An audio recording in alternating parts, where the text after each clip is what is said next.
right, before we talk about the transfer window getting to an end, closing across Europe, let's talk about the Super Falcons of Nigeria. They will be in action today at 4 p.m. at the Agege Stadium. I mean, it's going to be for the Olympic qualifiers. They won the first leg 2-0, and the second leg, you have all the superstars. Most of them are in town, about 6 of them joining the home-based players. So, Coach Thomas Denebe, I mean, headache for him right now. That's what I'm thinking, because you have some 6 superstars coming. You know, you have to start them for them to leave their club and come play this particular very crucial Olympic qualifier game. So, headache. Would you have just stopped with the ladies that went to Algeria to get, you know, the first leg win? Or, I mean, what's the point bringing all these other girls to come? I think it's trying to be careful. What? What is there to be careful about? Last time went to the Olympics. Thank you. Yeah. First time in 12 years. Okay. So he's trying to be careful. But after a 2-0 lead in the first leg away, anything can happen. Okay. It's upset. Upset is part of the game. Right. So I think it's just trying to be careful to bring this set of players. Playing safe. But, yeah, playing safe. If it was a normal circumstance, I think he would have just stuck with the local-based players. Algeria, not top-ranked team like that. I know, really, but I think he's just trying to be careful to make sure he gets on to the Olympics, to the next stage. Wow. And remember, we're going to be facing either Mali or Cote d'Ivoire. Mali lost, you know, to Cote d'Ivoire and all that, 3-0, right? Yeah. So right now they'll be thinking of how they want to maybe overturn that and, you know, beat Cote d'Ivoire. So when you have that waiting for you, you know you have to be clinical in this one. And if you play all these girls, I mean, you know that they will be available for the other one. All right. That's what we're thinking. So 4 p.m. today, Agege Stadium, Super Falcons should be able to, you know, just teach them football lesson. Yeah. That's the conversation. And entertain the fans as well. Entertain the fans, right? Because they will be all out to come watch the likes of Asisa Toshola, Rashida Ajibado, Ngozi Okobi, and so many of them. Ngozi Ebere is also one of the players right here in Lagos. Okay, the Falcons will get the job done today, no doubt about it. Let's move on quickly. Let's touch up on, like Cecilia said, the transfer window is now closed in Europe, and a few deals were done.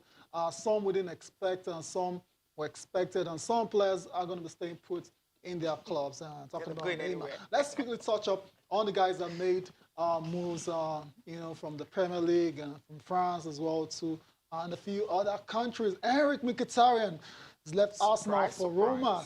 You know, it's a loan deal. I remember when this deal, when I was going to join Arsenal from United, everyone was going crazy about how Jose wasn't playing him well. He was going to an attacking setup. He's going to shine. Look at that, he's on loan. Just barely 2 years after.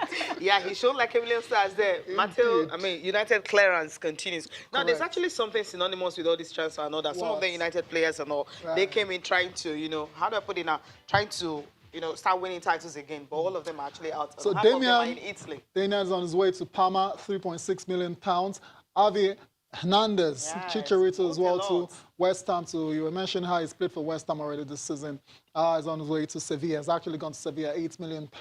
Fernando Llorente has left Tottenham, actually as a free agent. He's joined Napoli on a free transfer. Kennedy from Chelsea to Getafe. You also have Keylor Navas. These are the big ones there. Keylor Navas, many multiple Champions League winners with Real Madrid. He's gone to PSG, while going from the other side of town, as PSG is Alphonse Areola, going from PSG to Real Madrid. It's a loan with an option to buy. And last but not the least, Mauro Icardi. You were trying to get rid of Neymar and you have brought in Icardi. Tell us about what's the dynamic in that dressing room, having Icardi and Neymar, those two in particular. I think for Neymar, he doesn't really want to stay. Yeah. He doesn't really want to stay. And since the transfer didn't work out well, it's just he has no choice than to stay back. So, but I think bringing Mauro Icardi is going to really bring a lot of issues in the dressing room. So I want to see how those two power players will be able to knock themselves out on the pitch as well. All right.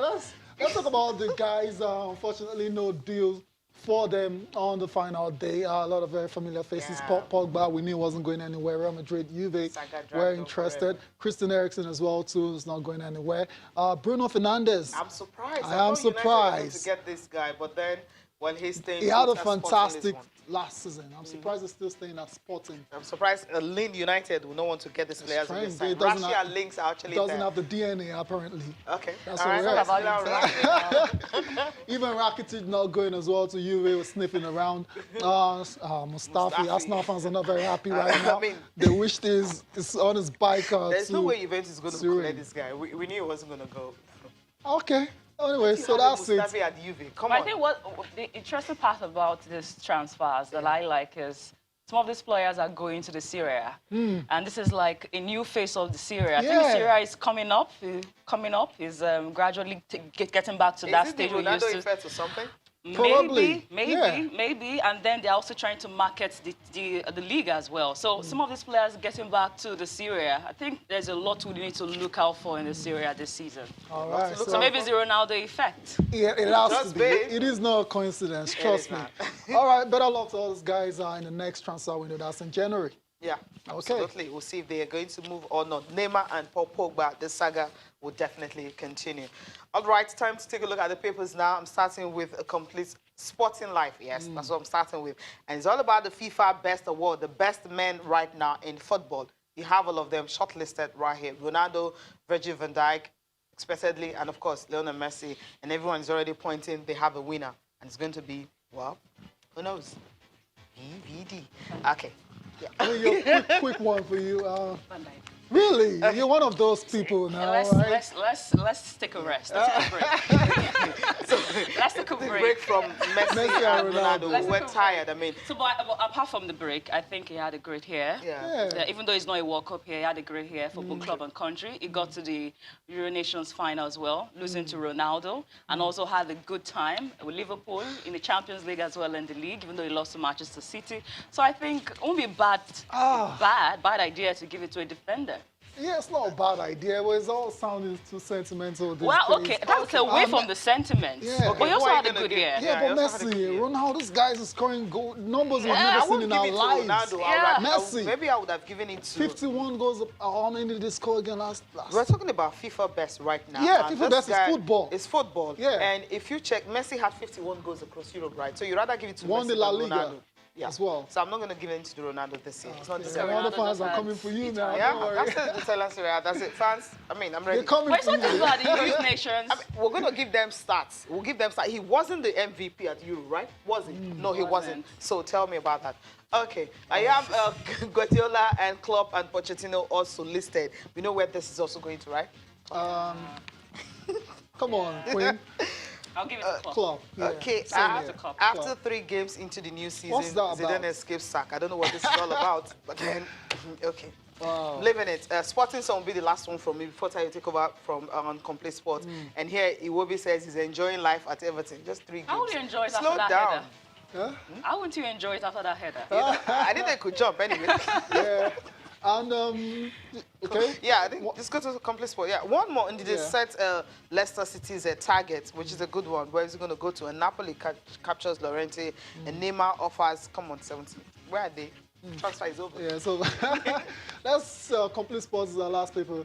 Pogba pulls out of France squad. Ankle injury is responsible for that. Lukaku has been talking. He's made a fantastic start to life in the Syria. He's talking about football going backwards on racism.